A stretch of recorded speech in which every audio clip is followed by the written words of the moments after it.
Assalamualaikum warahmatullahi wabarakatuh. Salam sejahtera untuk kita semua. Perkenalkan, saya Susia Nina Wahyu, bisa dipanggil Nina. Saya lahir di kota Probolinggo pada tanggal 19 Desember 1999. Saya merupakan anak pertama dari 2 bersaudara. Saya lulusan SMKN 1 Jombang dengan jurusan perbankan.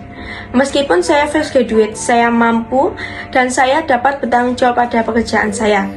Saya seorang yang berkomitmen tinggi pada pekerjaan saya, dan saya orang yang semangat tinggi dan pantang menyerah belajar hal-hal baru. Serta saya dapat beradaptasi dengan baik pekerjaan dan lingkungan di sekitar saya. Motivasi saya ingin bergabung di Bank Rakyat Indonesia adalah ingin berkontribusi secara aktif membangun dan mempertahankan keadaan bank yang sentral sesuai dengan visi dan misi Bank Rakyat Indonesia. Demikian perkenalan singkat saya. Wassalamualaikum warahmatullahi wabarakatuh.